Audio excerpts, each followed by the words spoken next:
Okay, time to talk a little bit about the news of the day or of the week, some of the interesting stories that I've been looking at, and let's see what we can come up with.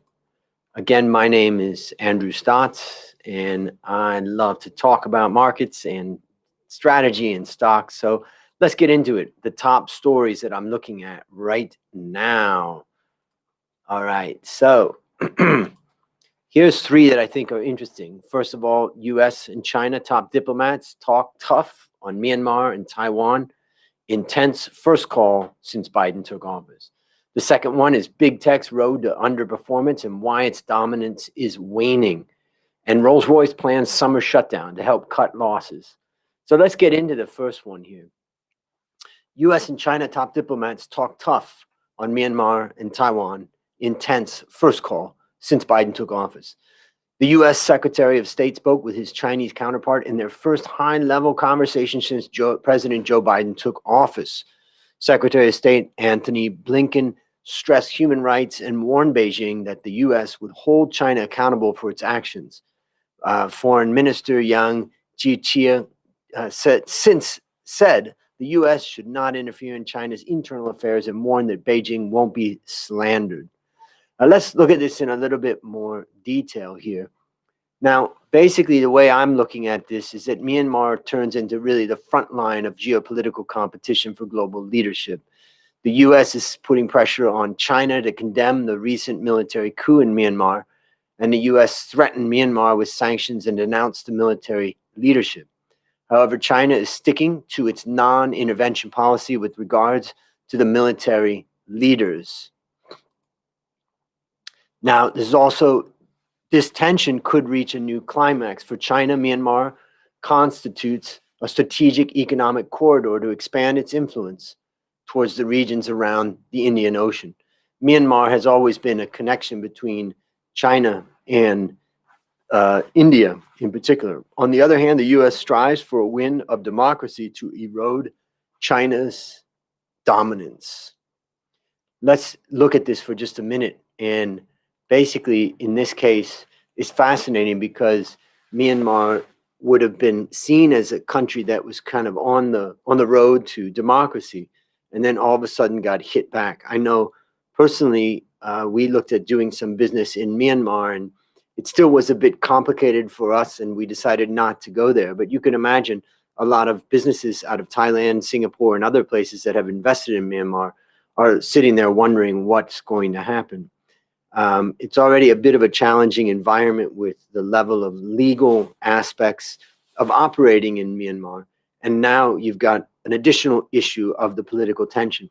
Also, it's important to note that if the U.S. does put sanctions on Myanmar, it does go back, it brings us back in time where U.S. companies may not be able to do any trade with countries from with Myanmar companies.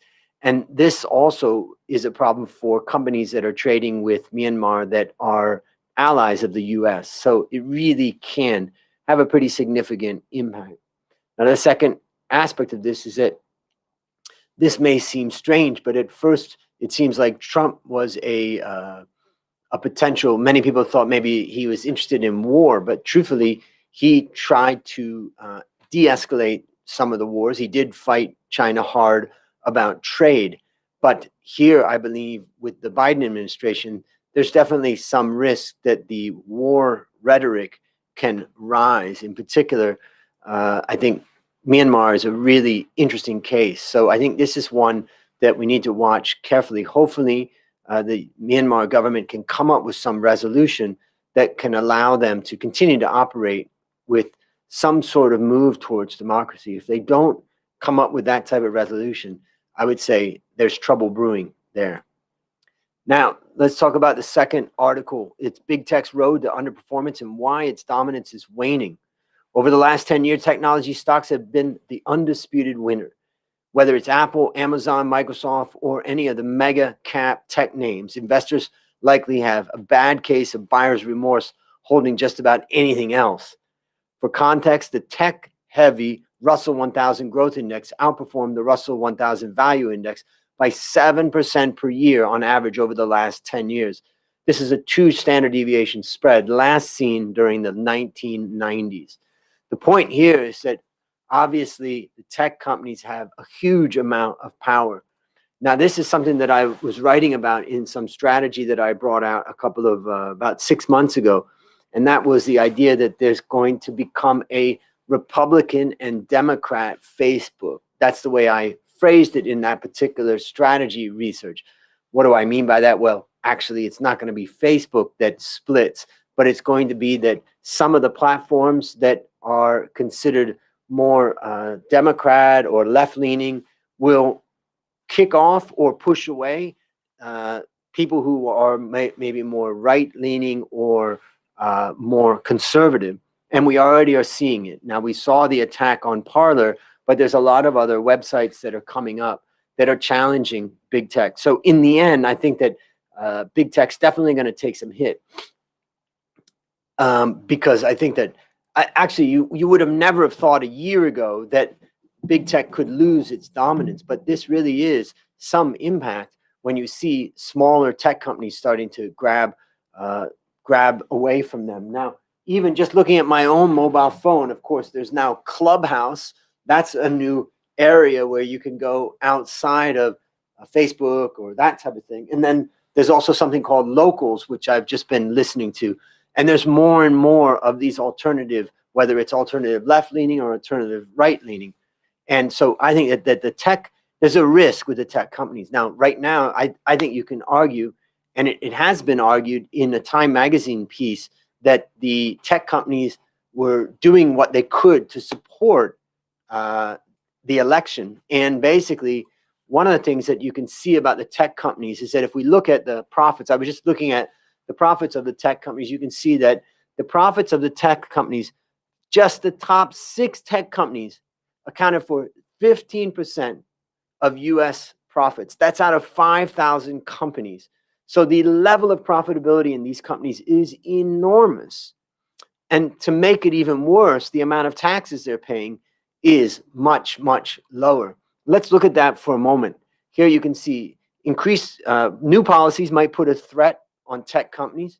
Increased regulation is expected to reduce the dominance of big tech. The US will impose antitrust scrutiny, and I expect that to rise. Now, again, I believe that the Democrat Party is less inclined to attack big tech, and particularly as we've seen many of big tech employees going into the Biden administration, or at least supporters of that. Now, shifts in corporate tax policies will affect tech companies. Last year, they only paid about 13% effective tax rate, which is lower than the average. Now, I just looked at the data that I have of all companies in the world, and particularly focused on tech. I could see that tech was paying a tax rate that was half of the global companies. So global companies, 15,000 companies across the world, are paying about a 30% tax rate. Tech companies are paying about a 15% tax rate. So there's definitely reason why you could argue that the tech companies have consolidated a huge amount of power and profits there. And the last story was Rolls Royce plans summer shutdown to help cut losses. Of course, what an industry and what amount of devastation. The delay in recovery of global aviation challenges Rolls Royce. In response to the pandemic, the jet business suffered huge losses. For the first time since 1980, Rolls Royce will shut down its jet engine plants for a couple of weeks. The economic hit for the company is worse than forecasted by the analysts. And I was just looking at the performance of the company, and here you can see my profitable growth scorecard. The world-class benchmarking scorecard shows that they basically are in a world of hurt. The red means that they're suffering in that area, whether it's profitable growth, profitability, growth, asset efficiency. Every single measure is, of course, suffering because, but you can also see that it was suffering before the crisis also. So it's been a tough time. So what is my conclusion from all this? Well, the key points and the bottom line. Key points, Myanmar is turning into the next geopolitical frontier between China and the US. Big tech earn massive profits, but are vulnerable to increased risk. An aviation industry is one of the hardest hit. Even giants like Rolls Royce are forced to shut down plants. The bottom line, developments in Myanmar could be the front line of the challenge between the US and China. So a lot there. I know even in my own coffee business, we've had to basically shut down for periods of time and furlough people for a period of time. And it's a very, very tough time. Now, if you've got any questions, feel free to ask them in the chat. I see Kwame there. Nice to see you. And those are the topics that I think are interesting right now that I'm looking at. Let me know your opinions and your ideas on those. And if you want to look at any other thing, just let me know. Have a great day and keep learning.